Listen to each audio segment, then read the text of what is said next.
Terima kasih Anda masih bersama dengan kami dalam Smart Happiness Indonesia in the Making ya. Ada banyak banget tanggapan di kesempatan pagi hari ini nih Pak Arfan. Nanti Pak Arfan bisa kasih juga komentar tanggapannya ya. Nah, saya mau ke Pak Adi dulu. Mas Adi di Yogyakarta, 76 tahun Indonesia Merdeka, tetap satu, harus terus bisa melihat perbedaan sebagai sesuatu yang biasa saja gitu ya. Bukan yang kayaknya jadi serangan barangkali begitu ya, menakutkan. Harus sadar ini era kolaborasi, bukan era pengkotak-kotakan. Walaupun pagi hari ini Pak Arfan pakai baju kotak-kotak ya. Ini bukan bermaksud mau mengkotak-kotakan ya, alright. Terus kemudian ada lagi Pak Suharlin di Oke, sorry, saya mau, alright, oke, ada Rina yang bergabung bersama dengan kita dari Bogor, 76 tahun Indonesia Merdeka, ya. Indonesia tuh gemah ripah loh jinawi, kita sendiri yang kurang bersyukur katanya ya, seringkali kok lebih pede dan lebih bangga kalau beli produk dari luar katanya seperti itu. Nah, terus kemudian juga ada Pak Sitorus ya dari Pekanbaru. Selamat pagi Pak Arfan, Merdeka, 76 tahun Indonesia Merdeka. Ini harusnya mengingatkan kita semuanya nih ya, saat ini kita masih belum ramah loh sama lingkungan katanya seperti itu. Oke, 3 ini dulu, silakan Pak Arfan, boleh dikasih komentar Pak Arfan. Ya, tadi ada yang mengatakan kita harus melihat perbedaan ini sebagai sesuatu yang biasa ya Mbak. Menurut saya itu kurang tepat gitu Mbak Ola. Kalau sesuatu yang biasa itu berarti nggak bersyukur gitu. Oke. Itu biasa aja gitu. Yeah. Kita kan ada 3 nih cara melihat perbedaan. Yang pertama orang yang sedih. Karena berbeda dia sedih gitu. Kok beda ya gitu. Okay. Nah ini orang yang sombong menurut saya ya. Karena dia merasa kalau saya orang Jawa maka orang Jawa itu yang paling tinggi katanya gitu. Ya. Jadi sombong gitu. Orang yang seperti itu adalah orang yang sombong karena dia kepinginnya orang itu sama semua gitu. Ya. Nah yang kedua, jadi yang pertama itu sedih melihat perbedaan. Yang kedua itu biasa. Nah ini Pak siapa tadi yang Mas berkomentar? Adi di Yogyakarta. Mas Adi melihat perbedaan itu sebagai orang yang biasa. Nah, jangan dong. Gitu. Perbedaan itu rahmat Allah gitu. Jadi jangan biasa aja, tapi gembira. Ini yang saya bilang gitu. Gembira, bangga, bahagia gitu. Ketika melihat perbedaan gitu. Karena kalau kita biasa-biasa aja, tidak mengakui, ada banyak di luar sana tetangga-tetangga kita yang ingin mengakui bahkan. Karena mereka seneng gitu. Melihat perbedaan itu seneng gitu teman-teman. Ya. Jadi jangan biasa gitu. Ya, jadi kita harus celebrating differences. Jangan cuma toleransi. Betul. Orang yang biasa itu namanya cuma bertoleransi. Orang yang bertoleransi itu dasarnya sebetulnya kurang suka sih Mbak Ola. Tapi diem aja deh gitu ya Pak. Tapi diem gitu ya. Kurang suka. Pinginnya tuh saya sama Mbak Ola gitu ya. Pinginnya sama gitu. Tapi ya udahlah nggak apa-apa lah gitu. Nah, itu namanya biasa gitu. Kalau seneng tuh, oh justru kita berbeda kita seneng gitu. Merayakan perbedaan ya Pak Arfan. Betul. Jadi celebrating differences. Konsep happiness itu adalah celebrating differences, bukan valuing differences, tapi celebrating, merayakan perbedaan. Itu Mbak Ola. Baik. Pak Arfan, kemudian ini juga ada komentar, ini 76 tahun Indonesia Merdeka dari Pak Herwan Nawali ya. Indonesia negara kaya tapi hutangnya makin besar. Tahu nggak, hutangnya salah satunya adalah untuk beli vaksin gratis loh. Iya. Tapi dari sudut pandang happiness nih Pak Arfan, apa yang ingin Bapak komentari? Mungkin kita juga sering kali mengatakan, apa Indonesia utangnya banyak, keren apa gitu. Nah, Pak Arfan ingin mengatakan apa? Silakan. Ya, segala sesuatu memang bisa dilihat dari 2 aspek gitu. Ya. Dan cara melihat itu menentukan siapa Anda gitu. Gitu aja. Ya. Nah, kalau Anda melihat dari sudut pandang pesimisme, ya itulah jawabannya itu. Yang barusan itu namanya pesimisme. Tapi kalau Anda melihat dari sudut pandang optimisme, kan saya selalu bikin workshop itu installing optimism ya Mbak Ola ya. Kalau dilihat dari sudut pandang optimisme, kita itu alhamdulillah ya sudah pertumbuhan ekonomi kita alhamdulillah nih sudah 7% sekarang ini. Artinya di masa pandemi sekarang ini kita sudah keluar dari krisis. Nah, itu yang seringkali tidak diakui gitu oleh orang-orang yang selalu memberikan wawasan kepada bangsa ini, wawasan pesimisme. Itu selalu tidak bicara mengenai 7% ini, mereka paling tabu gitu bicara mengenai 7% ini. Sehingga akhirnya yang dibicarakan adalah hal-hal yang kurang penting, misalnya mengenai pengecatan pesawat, misalnya begitu kan. Ya, mending kita bicara mengenai ini daripada bicara mengenai warna pesawat gitu kan. Mending bicara mengenai kok bisa sih di era seperti ini kita bisa pertumbuhan ekonomi 7%. Nah, itu akan membuat kita jadi optimis gitu. Seperti itu Mbak Ola. Baik, baik. Pak Arfan, tadi sebelum jeda saya sempat tanya ingin mengulik ya soal bangga gitu ya. Nah, bangga itu kan ya kita belakangan juga agak miris ya karena ada tokoh-tokoh masyarakat gitu ya, pejabat yang kok malah ya mempermainkan lambang negara ya, Garuda dan sebagainya. Oke, lepas dari itu semuanya, sebenarnya gimana sih perwujudan dari kita bangga itu loh, Pak Arfan? Hanya dikatakan saya bangga nih Pak Arfan gitu dengan penuh semangat itu sudah bangga, atau sebenarnya ada wujud-wujud nyatanya yang bisa kita lakukan kecil-kecil saja tapi terlihat gitu. Very good question, Bola. Ya, ini bagus sekali pertanyaannya. Dan itu jawabannya ada di lagu tadi. Oke. Apa itu perwujudan bangga? Kita tetap setia, sedia. dan sedia. Oh, setia dan sedia itu adalah wujud kebanggaan. Iya kan, sama dong kayak misalnya Mbak Ola bangga kan bekerja di Smart FM kan? Nah, apa wujud kebanggaannya apa? Setia kan? Ya. Setelah setia apa? Sedia. Ya. Dalam hal apa? Mempertahankan dan membela. Kan tadi setia, sedia, mempertahankan Indonesia dan membela negara kita. Jadi itu Mbak Ola. Itu adalah wujud kebanggaan. Setia dan sedia. Mempertahankan dan membela. Itu Mbak Ola. Berarti kalau mempertahankan dan membela, nah ini seringkali kemudian juga kita mengacunya kepada gimana Pak kita mau setia dan sedia gitu ya membela bangsa dan negara. Wong yang di atas aja gitu ya, suka dengar seperti itu ya Pak. Itu korupsi, itu begini, itu begitu. Ngapain kita yang rakyat kecil mesti bersusah-susah? Nah, apa komentar Pak Arfan tentang pendapat atau pandangan seperti ini? Ya, sekali lagi selalu ada orang yang seperti itu Mbak Ola. Ya, dan saya menurut saya itu biasa saja gitu ya. Justru kita harus menjadi orang yang sebaliknya. Ada di barisan yang sebaliknya. Mari kita memperkuat di barisan yang sebaliknya. Yang mengatakan bahwa saya punya andil terhadap Indonesia in the making. Saya punya andil gitu. Jadi segala sesuatu dimulai dari saya. Kalau orang itu belum bisa, ya nggak apa-apa gitu. Saya akan menunjukkan bahwa saya bisa gitu. Jadi itulah esensi dari Indonesia in the making gitu. Saya mulai dari diri saya karena apa yang saya lakukan hari ini, talk show kita pada hari ini Mbak Ola, itu jangan dipikir hanya bermanfaat untuk pendengar kita saat ini loh, ya. Tetapi ini, apalagi ini tersimpan di YouTube, tersimpan di Instagram saya dan di banyak sosial media gitu ya, di Facebook saya. Ini akan berguna mungkin bahkan bukan hanya untuk zaman sekarang, tapi mungkin untuk 10-20 tahun lagi gitu. Selama ini masih tersimpan, ini masih akan memberikan inspirasi kepada banyak orang. Jadi teman-teman, lakukan apa sekecil apapun yang bisa Anda lakukan. Bahkan menulis status. Saya melihat Mbak Ola kan sering bikin status di Facebook, sering bikin status di Instagram, itu luar biasa. Dan itu tidak ada yang sia-sia gitu Mbak Ola. Bahwa orang lain punya pandangan pesimis, ya mungkin memang levelnya belum sampai ke situ. Nggak apa-apa. Nggak apa-apa, kita maklumi saja gitu. Jangan dikecam juga, jangan gitu. Jangan dikecam, jangan dihujat gitu, jangan. Tapi mari kita lakukan yang sebaliknya. Mari kita mengedukasi diri sendiri dan mengedukasi masyarakat. Itu Mbak Ola. Ya, karena memang itu sebabnya ada kelas-kelas ya Pak Arfan ya, kelas TK ya, SD ya, SMP dan SMA. Ya anak SMA jangan mencela anak TK lah ya, karena dia baru tahunya segitu ya Pak Arfan ya. Nggak bisa dipaksa Mbak Ola, itu namanya proses pendewasaan diri Mbak Ola. Baik, baik.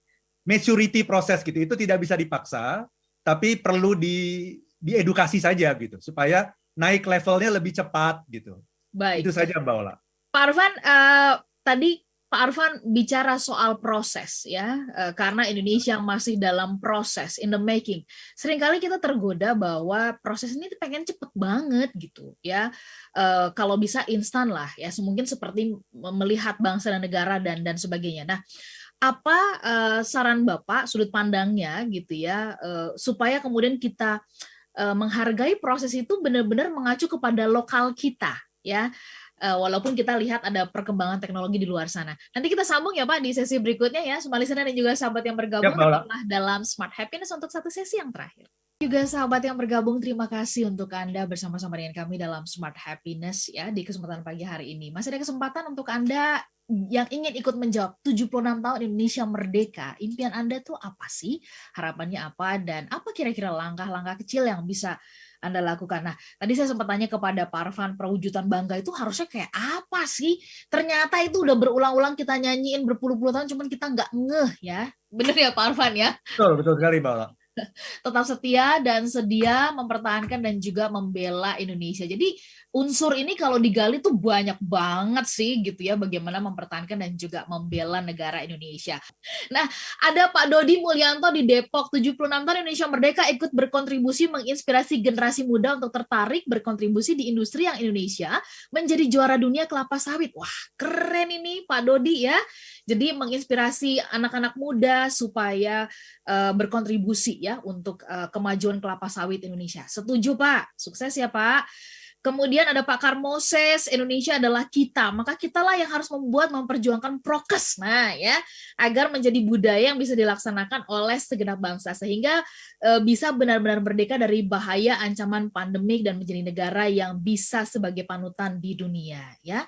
Oke, nah ini kita memang bagian dari sekian ratus negara di dunia ini yang masih berjibaku dengan pandemi COVID ya, Pak Arfan ya.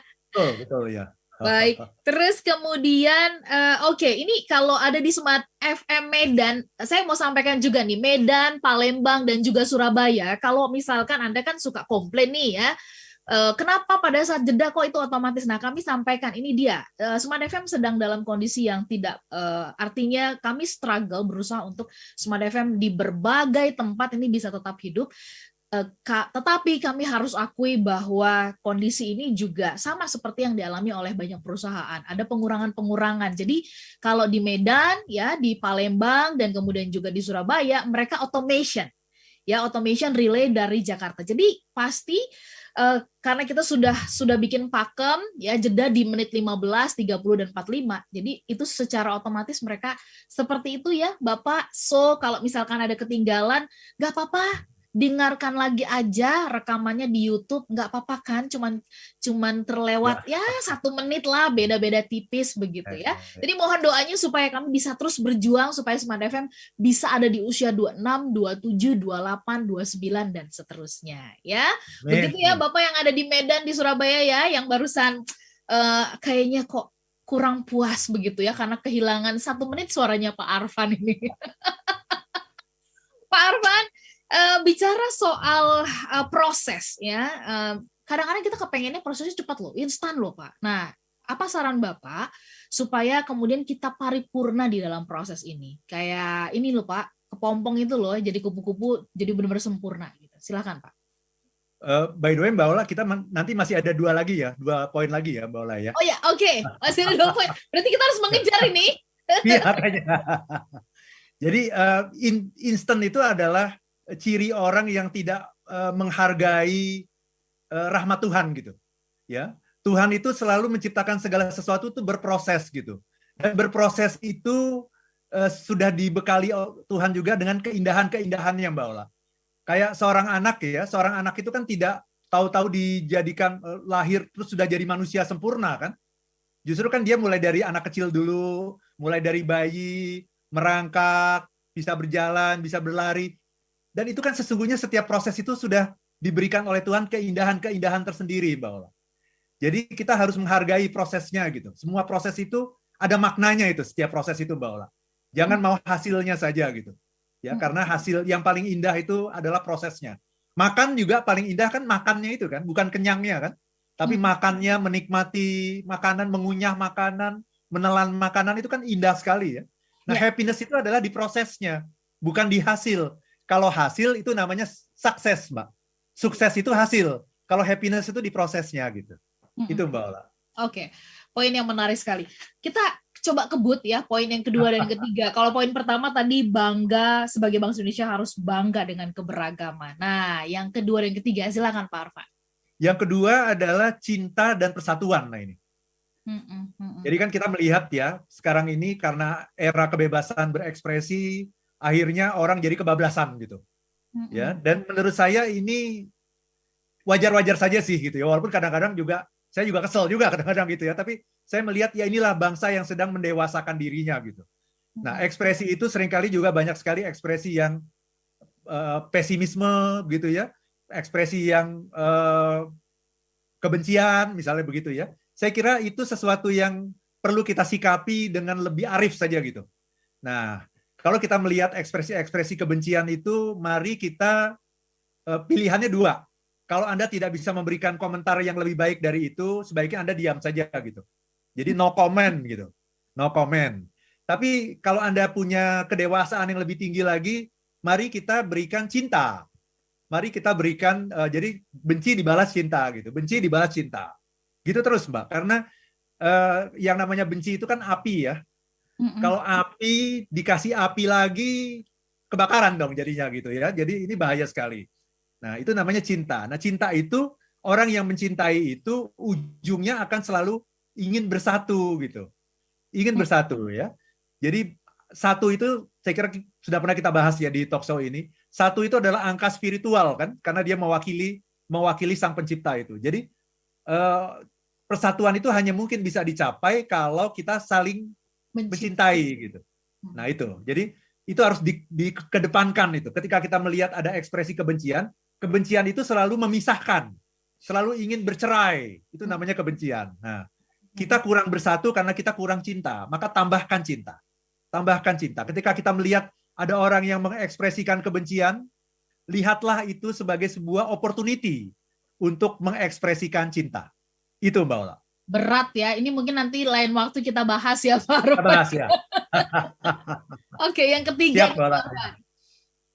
Yang ketiga adalah kompetensi, bukan asal-usul Mbak Ola. Ya. Jadi ini adalah syarat untuk Indonesia maju. Kalau kita mau maju, kita harus mengedepankan kompetensi. Kompetensi ya. Melihat orang itu dari kompetensi. Ya, misalnya begini, kalau pompa kita rusak, ya carilah tukang pompa gitu. Jangan pompa kita rusak, kemudian kita cari tukang jahit misalnya gitu ya. Itu nggak akan selesai itu, nggak akan sembuh itu ya. Kalau misalnya Anda sakit gitu, carilah dokter.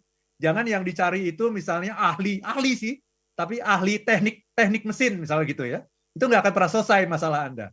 Kenapa kita tidak mencari dokter? Karena dokternya berbeda sama kita ini. Sukunya beda, agamanya beda gitu misalnya gitu ya.